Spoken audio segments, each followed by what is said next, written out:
En este capítulo hablaremos del desarrollo de la guerra.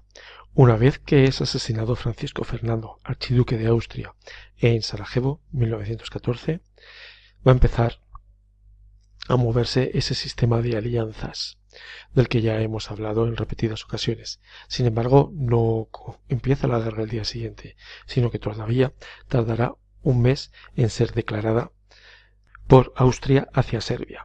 En este mapa que tenéis enfrente de vosotros y de vosotras podéis ver los dos sistemas de alianza. Por un lado, la triple alianza, Austria, Hungría, Alemania e Italia. Recordad, Italia va a salir de este bando y empezará la guerra junto con el otro bando, se unirá en 1915. Y el segundo bloque de alianzas, la triple entente, que son Gran Bretaña, Rusia y Francia.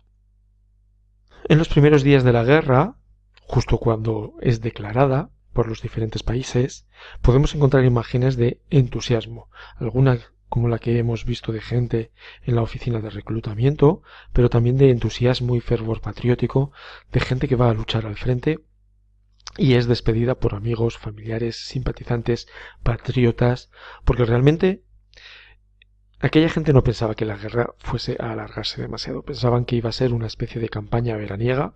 La guerra empieza en verano y para el final del verano ya los soldados podrían volver a su casa a recoger las cosechas. No fue así y la guerra se alargó durante 4 años. Se estancó, se estabilizó y se convirtió en una guerra de trincheras muy sangrienta, donde millones de soldados tuvieron que ir al frente a lo largo de este periodo. La Gran Guerra, o Primera Guerra Mundial, tuvo varias fases. Una primera guerra de movimientos, una segunda guerra de posiciones y finalmente el final de la guerra, donde los ejércitos de la Triple Entente consiguen vencer a los ejércitos de los aliados alemanes. En primer lugar, cuando comienza la guerra, son los propios alemanes quienes toman la iniciativa. Ya tenían un plan de ataque hacia territorio francés, así que los alemanes avanzan tanto por Bélgica como por Luxemburgo, intentando conquistar París en unas pocas semanas y terminar así con la guerra. Sin embargo, no lo logran. El avance por Bélgica y Luxemburgo es bastante rápido, aunque se retrasa unas semanas más de lo previsto. Y en el momento en el que van a tomar París, los franceses están preparados, han reorganizado su ejército y le plantan cara al ejército alemán en la batalla del río Marne. Por otro lado, tenemos otro frente, que es el frente oriental, donde los rusos van a luchar contra los alemanes. La principal batalla de esta guerra de movimientos en el frente oriental será la batalla de Tannenberg, donde el ejército alemán logra derrotar al ejército ruso y cientos de miles de soldados rusos son capturados como prisioneros.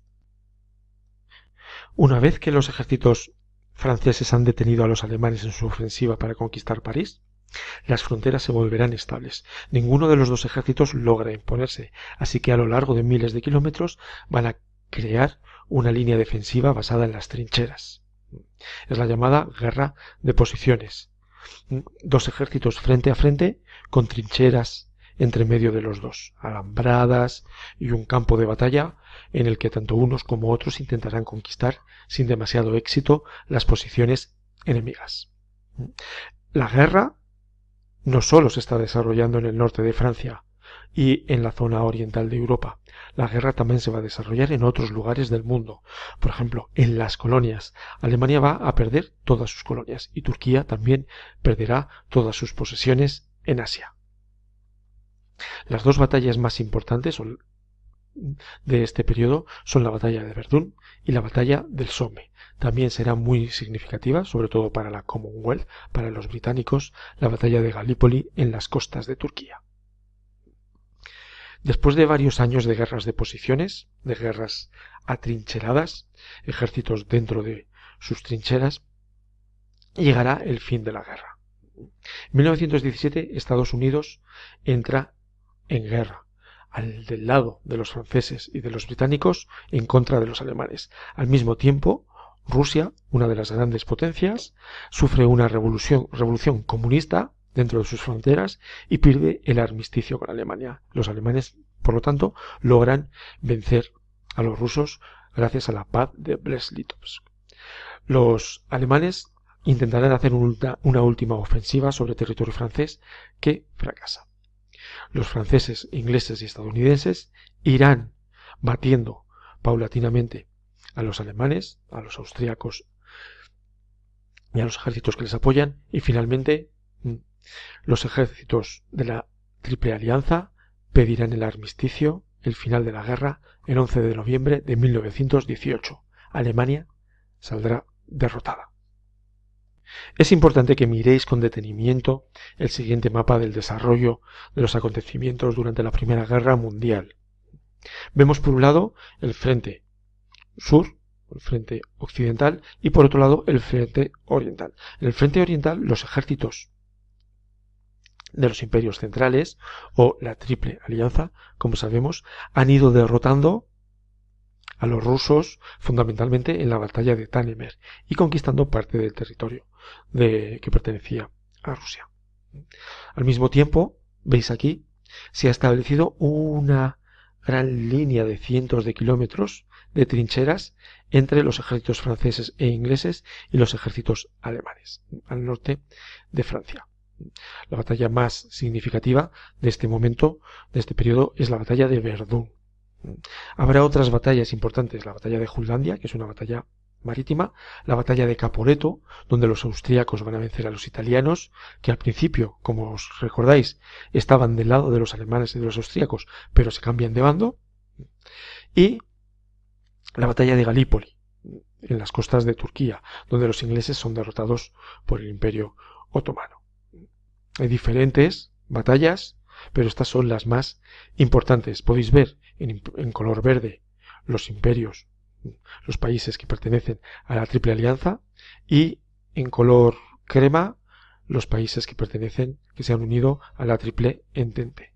Lo más llamativo de esta guerra, sin lugar a duda, es la guerra de trincheras. No era la primera vez que existían o que los ejércitos hacían trincheras para defenderse del enemigo, pero sí es la vez en la que las trincheras van a tomar mayor importancia.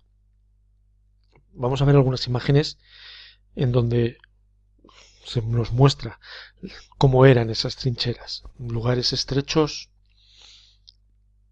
profundos, donde vivían los soldados y donde el ejército contrario intentaba conquistar. Las condiciones pues solían ser malas, como os podéis imaginar. Además, se dio la circunstancia de que hubo unos inviernos muy duros, con mucho frío, mucha humedad. En aquella zona siempre llueve demasiado, mucho barro, lo que hacía que las enfermedades se propagasen también con mayor facilidad.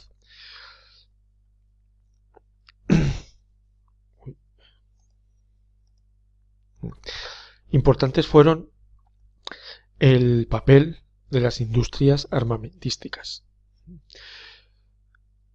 A partir del comienzo de la guerra, los países volcaron su economía y se centraron fundamentalmente en la guerra. No fue una guerra localizada donde solo una parte del país participaba de ella, sino que todo el país hizo un esfuerzo enorme por intentar vencer al adversario. Un lugar importante lo ocupan las mujeres, porque ellas fueron las que sustituyeron a los hombres en algunas de las fábricas a las que tradicionalmente no podían acceder a trabajar, como las fábricas de armamento.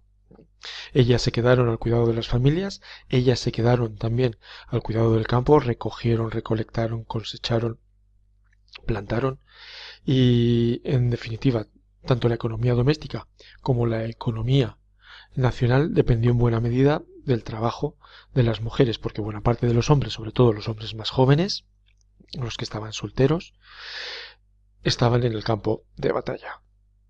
Los alemanes tenían un plan, como os he dicho anteriormente. El plan Schlieffen. Era un plan para atacar a Alemania, atacar París, haciendo una maniobra envolvente por lo que era los Países Bajos, Bélgica, y rodeando y conquistando París. Los franceses pensaban que el principal lugar de ataque de los alemanes iba a ser este que tenéis señalado de azul. Sin embargo, los alemanes por ahí apenas atacaron en este primer momento, sino que lo hicieron por Bélgica y llegaron hasta el río Marne. Una vez que llegan al río Marne, los franceses, que estaban desorientados y que habían sido derrotados en los primeros inicios, logran defender París y logran sobrevivir al ataque alemán. Es muy llamativo el episodio de los taxis parisinos que llevan a los soldados al frente.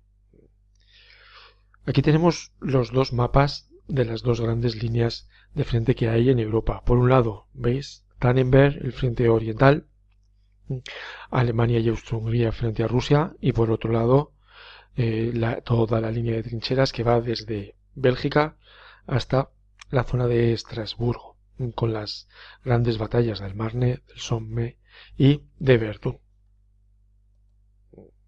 Bueno, algunas imágenes de las ratas que había en las trincheras, o una imagen de lo que fue el fuerte de Verdún antes y después de la batalla, después de los miles y miles y miles de bombas que arrojaron los alemanes sobre el fuerte de Verdún.